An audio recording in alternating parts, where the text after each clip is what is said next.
ask you about 1,000 questions real quick. Then I'm going to explain a little bit about what to expect with your anesthesia. First, what medicines do you take? I take Singulair and albuterol.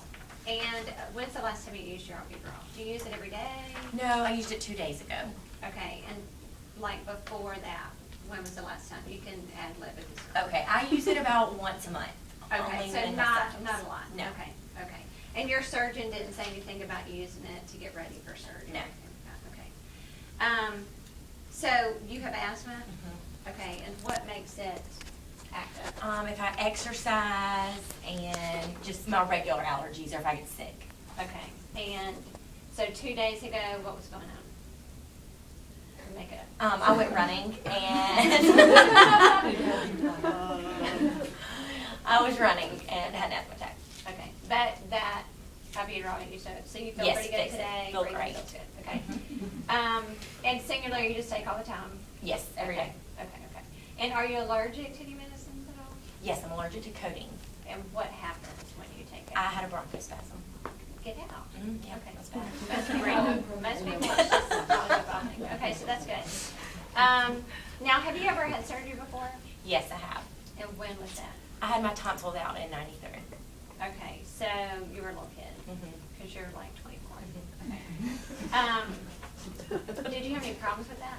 Mm-mm. Okay, none? All right, good. And so obviously that was general anesthesia? Yes. Okay. All right, so we'll just kind of go through body systems.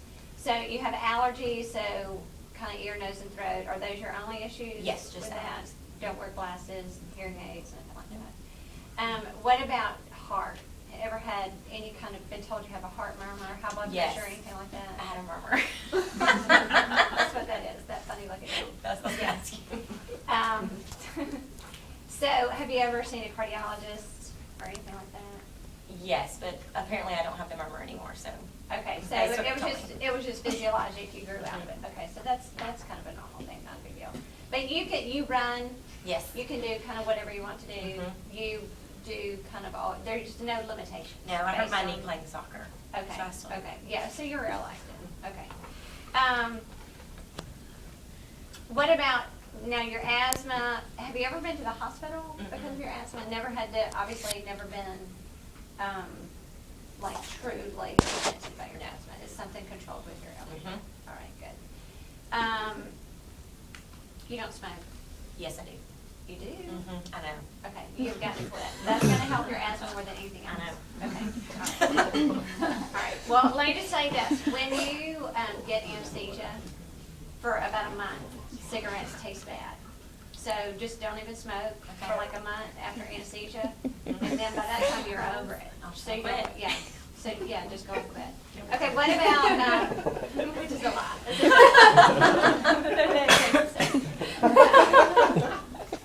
But you would be surprised at how many people will buy that story. When I was a student, some CRNA told me that when they have a smoker and they're asleep, they like whisper in their ear over and over, "You need to quit smoking." They never followed up on it. Anyway, sorry. So what about stomach problems? Do you have problems with reflux at all? I had reflux as a child, but that's resolved now too. Okay, so did you ever take medicines for it? Mm-mm. No, but it's all right now. Okay.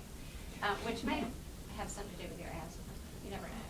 So, okay, but never any ulcers or anything like that. Mm-mm. Can you take aspirin and you're all right with that? Mhm. That doesn't affect your asthma? Nope. Okay, all right. Because with your surgery, we may want to give you a medicine that's kind of like IV Tylenol, if you want to think of it that way. And Okay. so sometimes with the asthma people, that's fine, but that's good. All right. What about any kind of transfusions? Ever had yellow jaundice, Mm-mm. hepatitis? anything Never like had a that? transfusion. Okay, all right, good. I guess that tonsillectomy usually don't get transfusions. Okay, what about any kind of problems with your kidneys, Mm-mm. anything like that? No issues with that? Other than your knee, bone, or joint problems? Mm-mm. Okay, never had any seizures, blackout spells? No numbness or tingling, arms or legs, anything like that? Mm-mm. Now, with your knee, what exactly do you know what's going on with your knee? Or? No, I don't think I do. I injured it playing soccer. Oh, yes, I do. I have a right meniscal tear. So limited range of motion at all? Yes. It hurts to move it. Yeah, it does, doesn't it? Okay, but truly no numbness or anything like that. You haven't lost pulses in your feet or anything like that. Okay. What about any kind of muscle disorders, multiple sclerosis, muscular dystrophy? Anyone in your family have either of those two things? Okay. Any kind of bleeding problems? Has anybody ever told you that your blood doesn't clot or platelet problems, anything like that? No, you're good with that. No diabetes, no thyroid problems. Anyone, you're thin, you're probably okay. Yes, I weigh 110 pounds and I'm 5'7". Okay, what about, you said with your anesthetic you didn't have any problems. Has any family member, kind of like mother, father, grandparents, you don't have children? No. No, okay. No one's ever had any problems with anesthesia, any high fevers, had to be on the ventilator afterwards? Nothing. Okay. Is there any possibility you might be pregnant? No. Okay, all right. Well, I will tell you this, just kind of legally, we do have to do a pregnancy test on you before you go to surgery. So you're having a scope of your knee done. You had reflux as a child, but you don't have that anymore. So we'll probably just do a general anesthetic on you. We will put an airway in your throat. It's not a breathing tube, but it's something similar to that. But sometimes it can still cause a sore throat. So it kind of expect that afterwards. Usually it goes away by later tonight as you're able to start drinking more. If not by tonight, by tomorrow. But we'll have all kinds of monitors on you to watch your heart rate, blood pressure, oxygen level. I will be in there with you the entire time. Dr. Smith is an anesthesiologist. You probably already met him. He'll be in there as we're going off to sleep, but he's watching maybe 2 or 3 other patients. So he's not in there the whole time. That's just the anesthesia care team approach. And we just like to explain that to people. So a lot of people don't know that. There, just kind of with your age and the fact that you're female, there is a possibility that you may get sick, nauseated afterwards. We're going to give you some medicines to try to prevent that. But for some people, that's just kind of a challenge. And so just be aware that that is a possibility. If you do feel sick, though, certainly let us know while you're still here, and we can do something about that. A lot of times your surgeon will be the one that will order your medicines once you go home, but sometimes they'll have something ordered for that as well, so you can take that. What else can I answer for you, anesthesia-wise? You good? Okay. A couple things that I need for you to do, kind of strange things. First thing is I need for you to open your mouth as wide as you can. Okay. Any loose teeth, chipped teeth, caps, crowns, dentures, Yes. partials? Where?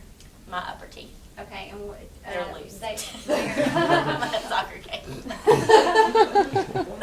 So when you fell? Yeah. Yeah, you had with your teeth? Okay, they're not loose, okay. Well, they look like they're not discolored or anything, so they look pretty good, okay. But no caps or crowns, anything like that, anywhere else. Sorry, I forgot what I said. Good range of motion with your neck. You can tilt it back pretty far. Okay, good. I'm going to kind of touch your throat here, so it looks like that's pretty good. I think you're good. We just like to do that to check out your airway, make sure you're going to be okay with that.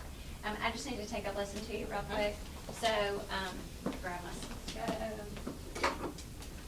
So with this, I will tell you, you don't have to do like that 20,000 points of auscultation that you will do on your validation. Just do like you would normally do to assess. So, big deep breath. Good.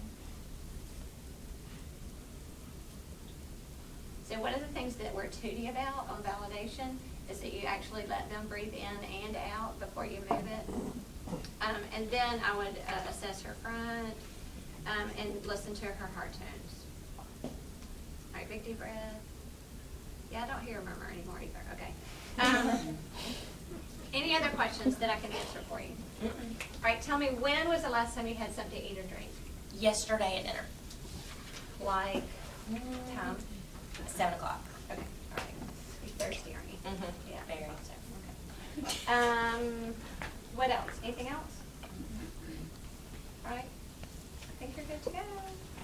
So we're just waiting on the room to get ready. Okay, you warming up? All right, okay, good. All right, any questions? I really kind of butchered that, but that's kind of the general consensus. So for her, because she's 24 years old and female, then obviously we have to get a UCG on her. So I would order a UCG. There's really nothing else that needs to be ordered for her. She's healthy. Some hospitals will order hematocrit, but a lot of hospitals are not even going to order that. So UCG is all that you have to do. Her asthma, she is clear. Her albuterol, she used it 2 days ago. She says she feels good breathing. She sounds good breathing. So I'm not even going to order her like a pre-anesthetic albuterol treatment. In some cases, if you have someone who uses their albuterol